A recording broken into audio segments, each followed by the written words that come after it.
അപ്പോൾ ഇതാണ് നമ്മളെ ഡിയോൾ സ്റ്റാർട്ടർ മൊത്തമായിട്ട് കേട്ടോ. നമ്മളെ ഡിയോൾ സ്റ്റാർട്ടർ അതായത് മോട്ടർ ഓടിക്കാൻ വേണ്ടിയുള്ള ഫുൾ സംഭവങ്ങളാണ് ഇതൊക്കെ. അപ്പോൾ നമ്മളിത് ഇതിനിടയിൽ 3 ഫേസ് വന്നിട്ടുണ്ട്. നമ്മൾ ഐസൊലേറ്റർ 250 ആംസിൻ്റെ ഐസൊലേറ്ററാണ്. 3 ഫ്യൂസ് ഉണ്ട്. അപ്പോൾ ഇത് ഓൺ ചെയ്യുന്ന സമയത്ത് സപ്ലൈ നേരെ കയറി നമ്മളെ കോണ്ടാക്റ്റുകൾ വരും. പിന്നെ അതിനിടയിൽ നമ്മളൊരു സീറ്റ് എടുത്തിട്ടുണ്ട് കറണ്ട് മെഷർ ചെയ്യാൻ വേണ്ടിയിട്ട്.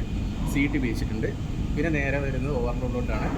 ഓവർലോഡ് നേരെ സൈറ്റിലോട്ട് മോട്ടറിലോട്ട് പോകും. അപ്പോൾ ഇത് കൺട്രോൾ സപ്ലൈ എന്ന് പറഞ്ഞാൽ ഒരു 110 വോൾട്ട് നേരെ ഈ ഫ്യൂസിൽ വന്ന് കയറും. പിന്നെ നേരെ നമ്മുടെ ഇവിടെ ഒരു പുഷ് ബട്ടൺ ഉണ്ട്. നമുക്ക് അത്യാവശ്യം വേണ്ടി ഓഫ് ചെയ്യണമെങ്കിൽ ഇവിടെ ഒരു പുഷ് ബട്ടൺ ഉണ്ട്.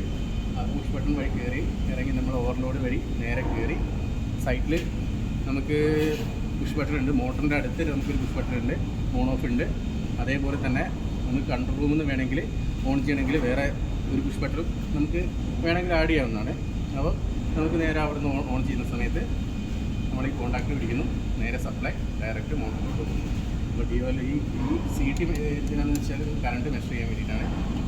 അപ്പോൾ CT ഉപയോഗിക്കുന്ന എന്തിനാണെന്നുള്ള അറിയാമല്ലോ, കറണ്ട് ട്രാൻസ്ഫോമറാണ്.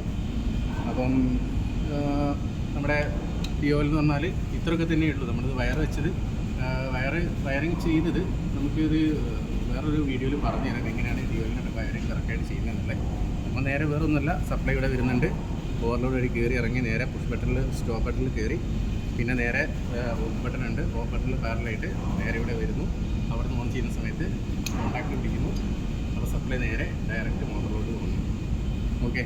അപ്പോൾ നമുക്ക് വേണമെങ്കിൽ ഇവിടുന്ന് ഓഫ് ചെയ്യണം എന്നുണ്ടെങ്കിൽ നമുക്കിത് ഇവിടെ ഒരു പുഷ് ബട്ടൺ ഒരു ഓഫ് ബട്ടൺ അഡീഷണലായിട്ട് ആഡ് ചെയ്തിട്ടുണ്ട്. ഓക്കെ. അപ്പോൾ താങ്ക് യു.